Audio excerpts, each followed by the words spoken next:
Now then, you're very welcome back. So as discussed in the news round, Dublin fans with pep in their step, the news very much in now that Jack McCaffrey, still only 28, and Paul Manion, 29, with 7 All-Stars and 11 All-Irelands between them, are back in the fold for 2023. Colm Boyle is a 4-time All-Star and he's with us on the line. Evening, Colm. Evening, Joe. How are you? Good, yeah. This came out of nowhere, I thought. It did. It certainly came out of nowhere. I have to say I was very surprised when I heard the news, certainly in Paul Mannion's case. I think any interview I've seen with him in the last couple of years, he's been fairly adamant that his time was done. He definitely wasn't going back. So to hear the news yesterday evening, in his case, certainly was surprising. McCaffrey, I always thought would be back at some stage. I know obviously he's a huge amount achieved already in his career, as does Paul. And obviously his profession as a doctor as well. Very hard to juggle both, but I thought he would be back at some stage. So look, I suppose for the two boys, now is the time to get back in while you're not on a downward curve as a player. Them two boys, I'm sure, still a huge amount to add to the Dublin setup. Agree with you on Manion, because we even spoke to him during the summer when he was over in Boston, and it almost felt like a pointless exercise to bring up Dublin because he was just so clear-cut about the fact that he was done. And I felt like he was being very genuine there. I didn't get the impression he'd been having discussions with Desi Farrell or was thinking of going back. So who knows what's prompted the change. I mean, I'm sure he's even noticed himself he's in pretty good form at the moment for club. Maybe that sparks a thought for a player. Who knows? Yeah, there's that in it, Joe. And you just don't know. Football is funny, like, in the immediate aftermath after the Kerry game, you could have had the likes of James McCarthy, Brian Flinty, Kieran Kilkenny come together and say, look, we're not a million miles here from winning another All-Ireland. We just need to get these boys back. And you wouldn't know, they could have been on the phone to them, just meeting them, having chats with them and just saying, look, get back in here. There's more All-Irelands here to be won. We're right up there with what's out there, but we need you back in to add a little bit of X factor. Obviously, and conversations with Desi Farrell as well, just might have planted the seeds in their head, and and things can take off from there. Yes, because Manion obviously was there in the COVID year, which culminated in that December final, but was a substitute for much of the year. And to be fair, his introduction off the bench was maybe one of the decisive aspects in that final. But you kind of, putting 2 and 2 together and getting 5, you half wondered if he was a bit miffed maybe at not playing more that season, or who knows. But certainly it's like a vote of confidence in Desi Farrell, which is important for Farrell at the moment as well. Oh, hugely, yeah. So important. Like it'll add a small bit of extra pressure if there isn't enough already. Been the Dublin manager as well. But like I mentioned McCarthy there and Finton and Kilkenny and lads that have been there and done that so many times. But what a boost it is for them fellas now, because they deep down, I'm sure they know better than us. It's not quite the same Dublin team as it was, but with these two boys back in now, I think it just gives them a completely different element. Jack McCaffrey was on a podcast here and Off the Ball with Bernard Brogan back December 2020, start of 21, and he was even saying then, to be fair, he was never as certain as Manion seemed to be about his departure. He was saying then, I don't really like this whole retired word, probably because I'm a bit younger. I don't want to say I'm retiring. Gaelic football is a hobby. It's something I love. Nobody would be happier than me if I woke up tomorrow and said, I've got a bit of a buzz on, I want to play for Dublin again. It's not there at the moment. So that was very interesting. His perspective was, if I'm not feeling it, I can't generate that feeling. It has to almost be there naturally. And for whatever reason, he's got it back. I guess a break is as good as a rest and all that. Yeah, absolutely. And look, at even possibly watching that game against Kerry, they might have been at it, get that buzz from the crowd, probably knowing that they could have made a huge difference that day too as well. And just missing that buzz and that part of it, or that, being part of a top-class environment and what Dublin obviously is, missing that buzz of being around a team, trying to win All-Irelands and win All-Irelands. As the time went on, I suppose that could have been affecting them a small bit. And like I said, maybe a couple of conversations with a couple of their boys that have won so much with them over the years and just say, look, let's get back in here and go at this. McCaffrey is obviously, he sounds like a free spirit. I played international rules with him in 2013 as well, and he's great character, and obviously that's come across, on and off the pitch since. So look at him especially, like pace through the middle third now is just it's the number one thing you need to have really, and it just gives them them two boys, McCaffrey, it's just the fear factor is almost back in the opposition now when they see Dublin with them boys back in. Yeah, I said a break as good as a rest. I think they're the same thing. Change as good as a rest is what I was striving for. So Manion, we've seen at club level, and he looks fighting fit, ready to go. Just trying to get a feel for where Jack McCaffrey is. By all accounts, he was in really good form for Clontarf, his club, in 2021. And 2022, he's been in Liverpool on work placement. And I think he was on water duty on the line for their game against Raheny at their recent game, their recent relegation game. So hasn't played very much this year. But I don't know, I mean, like, McCaffrey's just such a thoroughbred. I mean, you feel like he's the type that it'd take about 5 training sessions to get back near a dangerous level. Yeah, it's the same type of fellas that sick of me, to be honest. But yeah, and look at this, they've so much time in their hands. Like we're in mid-September. Like realistically, National League not starting in February. Then boys will probably go back into their, obviously Manion is still playing with Kim McCroll, picked up an injury at the weekend. Don't know how serious that is, but they've so much time, especially McCaffrey, that's kind of been away from the more serious stuff for the last couple of years now to get ready. You can imagine he's back on his pre-season programs already, and yeah, I wouldn't fancy being marking him now for Division 2 next year, because he'll be, as you said, he'll be ready to go and he'll be hungry. I think that's the thing. It's we don't have answers here and we're into speculation. It's so striking both back.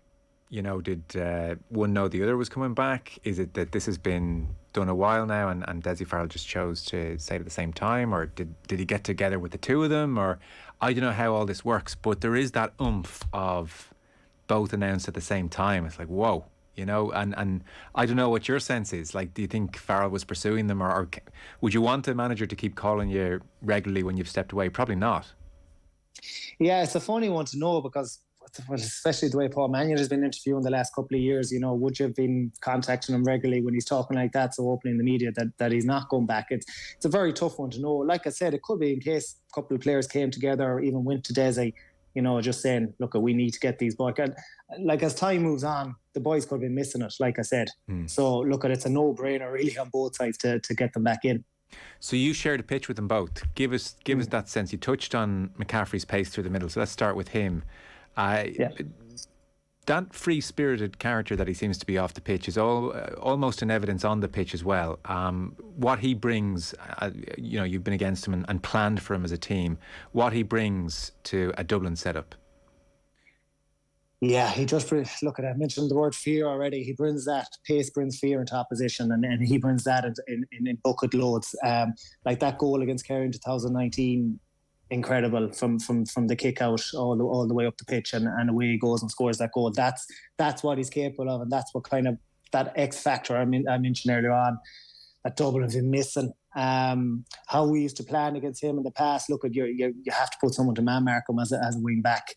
And it's taken away from the forward aspects for their game. I know we put Paddy Dirk on him, especially in the 19 semi-final, who actually did quite well on McCaffrey that day. But there's no doubt he's a huge plan of how a huge part of how you set up against Dublin, because if you have a wing forward marking him and Dublin have the ball and he switches off for a second, if you give McCaffrey the yard, he's gone and you're not catching him. So obviously it's a huge part of the game. I mentioned that 19 semi-final there, and Paul Manion that second half probably gave one of his best ever displays in a Dublin jersey, I would say. I think certainly against us, he was sensational. Certainly in the 20-minute spell in the second half, kicked some outrageous scores from under the Cusack stand into the Canal End. And I think, look, if he's bringing that back in again and gets some type of form like he had, you know, in 19, especially 18, 19, I think where he was really probably at his peak in a Dublin jersey. You know, you add that into Conor Callan and Kieran Kenny, and all of a sudden you've now 3, you know, top class intercounty forwards to manage from an opposition point of view. It's a funny thing with McCaffrey, isn't it? We all gravitate towards the speed and the speed of running over that length of distance. We don't even care to mention, she's no doubts about him being able to finish. You know, most half-backs that get a nosebleed, you'd expect him to finish. Yeah, and sometimes at times it doesn't look the kind of most orthodox type of finishes, but it just, you know, he's absolutely lethal when he gets up there. And it's the amount of time he can repeat them sprints as well. Like, it's not just a case that he'll do one a game. He could do 7, 8, 9, 10 of these ridiculous lung bursting sprints. And like I said to you earlier on, it's the amount of times he can repeat them in a game. Yes. So he'll obviously have a bit of work to do to get up to that level. But like I said earlier on, he's so much time now to get that into the lungs and into the legs. You know, it'll be really interesting to see, can he? But I think I'd be fairly confident to say that he will get to that level again. Yeah. Did you ever mark Manion? I may have picked him up at times in games, I would say, for maybe 10 minutes. Like I mentioned this to you before, Joe, when you're playing Dublin, as we used to do, you could be marking, they were so interchangeable in their positions that you'd be marking a fella for 10-minute slots here, there and everywhere during the game. And I'm trying to think, he's such an intelligent player. I presume for a start marking Manion, your instinct is, well, I got to watch his left foot. But then I suspect that he's got more tricks than that. He has. I think over the years, early on, that would have been enough. If you marked his left foot, over the years, he's developed out so much on as a player. Right. I think that's due to the coaching they've got. It's due to obviously his physicality as well. He's so strong and so direct. Like if you're not letting him cut back in on that left foot like he wants to do, he'll take you down the inline and he'll probably hand you off and get a score off his right side. He's developed so much of his game, but I think it's his game smartness as much as anything that's improved. And I think if you're Conor Callan in there, especially, you probably would have been missing really someone as a link-up man with him as an inside player. Obviously, he's Kieran Kinney on the outside, but he's going to take so much heat off Con at the same time as well, because now you have to mark the two of them as a full back line, and I think the two of them are just going to interlink so well together. Yeah, it's frightening. And then what you throw on top of that, I guess, Colm, if there was an area where you felt Dublin had declined in recent years, it might have fallen broadly under the header of composure. And, we've seen them go from where someone, in possession was putting the hand in the air and they were just almost militant in how regimented they were and kept the ball and never lost their composure. And that had slipped, it had felt like. But man, you're bringing back two now who have so much know-how and experience. So even just two more in there who know how to do it, that'll be contagious. It will, and they'll add a bit of freshness as well to it. As they set up, there'll be like two new players in at the same time, obviously. And obviously, one thing we've mentioned an awful lot over the last year is the Dublin bench. Automatically, them two boys are going to put two, you could say, starters from this year onto your bench. So it's making that Dublin bench a small bit stronger. Again, obviously, it's making their squad a small bit stronger. And going into a new year now with the new format, obviously, after the provincial championships, where there's going to be more games, you're going into a group stage. So it's going to be that bit harder to win the All-Ireland. It's obviously perfect timing when you're adding that kind of, not just depth, but quality to the setup. Who are your favourites for the All-Ireland? Look, they're right up there. They're right up there. You'd have to say they're joint with Kerry at the minute. Would they have been joint before yesterday's news? No, I don't think so. Kind of, especially, I know the last time I was on with you, I spoke about a couple of boys getting older. I was going to be hard for them, the likes of McCarthy, Fitzsimons, Dean Rock, Cooper. I think I named him for. Has been another year older next year. That is going to be tougher. But when you throw them two boys back in now, they're like, when you think with Joe, they were 75 minutes with Kerry. We lost by a point. No Conor Callan.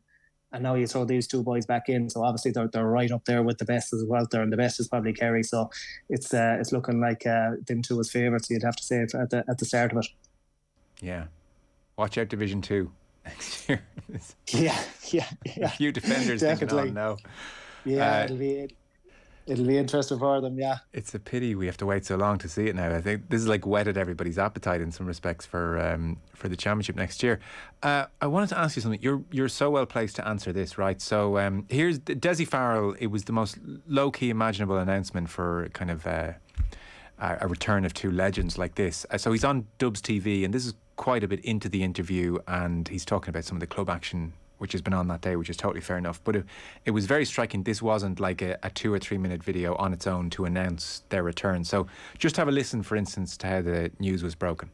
We've had a lot of new players come into the squad over the last 2 years, and that process continues, and very interested in the progress that some of our players have made. The likes of Shane Clayton, Ross McGarry today, young Ben Millis from Ballantyre, played very well today as well. And good news is we'll have Jack McCaffrey and Paul Manion rejoin the squad next year as well. So that'll be a great help to us in terms of the development and continuous evolution of the team, the squad. And of course we're hoping before the championship ends that we'll have a sprinkling of 1 or 2 other new players to bring in, and we look forward to the season ahead then. So there, that's a couple of minutes into the interview, and he drops it at that. Like it's said with the level of kind of import of, we've got new bibs, and we're very excited about, the new bibs at the new GPS sponsor. This is, by the way, it's not a criticism of Farrell. It's just a really interesting observation that the way that news is presented is so deliberately out of sync with the kind of emotional sides of the news, I suppose. And It's kind of interesting to think, is that Farrell who saw the hype of the 90s, or maybe the hype under Pillar Caffrey and walking towards the hill, and so has a visceral sense of how it can get away from Dublin a touch, and he wants to rail against that? Or is it like, well, I've seen Jim Gavin did it that way, and so I'm going to do it that way, and that's, you know, if it was good enough for Gavin and it worked, that's the way to do it. And you're so well placed to answer it, because I would say James Horan's in that bracket. Like, he couldn't have willfully played down things more publicly if he had tried. And so do you think that's important? Like, what Ken McStay has his media night the other week, and they talk fairly relaxed, openly. It doesn't feel like it's going to interrupt Mayo's progress. Your sense of all that being on the inside, you're like the Farrell announcement, first of all. Yeah, well, you took the words out of their mouth there about Jim Gavin. That was the first thought when I heard the interview and the way it just came about. It's like, that was so Jim Gavin-esque, the way it was thrown out there. And look, maybe that's just Desi's personality as much as Anthony. He might want too much hype about it, as you said. It was so interesting, though. No big media frenzy about it, no statements, no videos about two legends, as you said, being back. It was just throwing them in there with a couple of other boys that he mentioned that were improving and showing good form during the club championship. It may be his personality as much as Anthony. Do you not think it's more? Do you not think it's more considered than that and deliberate than that? Yeah, possibly so. Like I said, I mentioned earlier on, it definitely adds pressure to him for next year. Probably as much of the team, like, you know, Dublin are going to be an awful lot of people's favourites as well, Ireland next year. I've heard a bit of talk already, and I know Gerard Gilroy's talked about this morning, and you know, they were mentioning Dublin as being favourites now. I think they're still joint with Kerry, so there is a bit of that from Desi's side as well. I think James Horn was very, very similar. You mentioned it there as well. He wouldn't, you know, even with injuries and stuff like that, he'd be very, very careful with the way he worded and phrases thing, and you know, and his relationship with the media. Ken McStay and Stephen Rochford seemed like they're going to be a bit more open, you know, even though it was only their first night. But yeah, it's an interesting one. Does it make any difference at the end of the day? I don't really know. Like the excitement, if you're a Dublin supporter, the excitement is still going to be there, really, no matter how it was announced. Did you, as a player, like that Horan was so withdrawn from the media? I used to kind of find it quite amusing at times, I would say, you know, because obviously you knew what was going on, and you could see him getting asked the questions, and he probably answered the same question maybe 10 different ways without giving really the answer, you know. And you can understand why managers do that as well. You know, they don't want to be giving away too much information, but you'd wonder, you know, like I said, at Kevin McStay, I can see him probably being a lot more open, you know, I would say, from a Mayo point of view.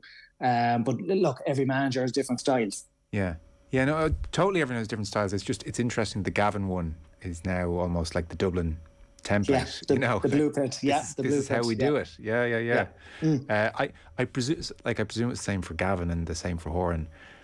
The enemy is distraction, the enemy is hype, and just put sand on every fire we can.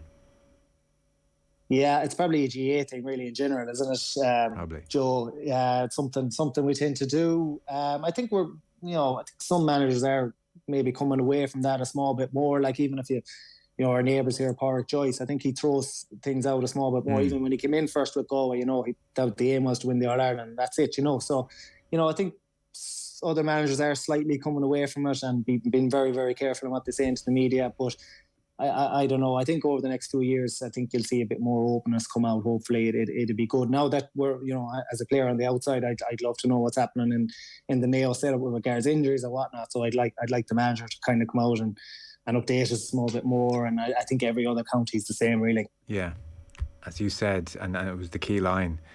Does it make any difference? Who knows? We don't know if it does. Exactly, yeah. And we'll never know, really. That's the thing. And I suppose if you're giving out loads of information and your team comes out at the end of a 2-point or 1-point loss in the championship, then it'll probably be thrown at you that you were saying too much in the media. So I suppose there's that side of it too as well.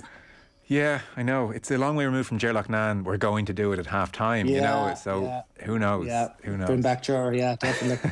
Brilliant. Right. Well, listen. We only have several months to wait, and we'll see how they look. But for the time being, Colm Boyle, 4-time All Star. Thank you so much. Appreciate it, Colm. Thanks, Joe.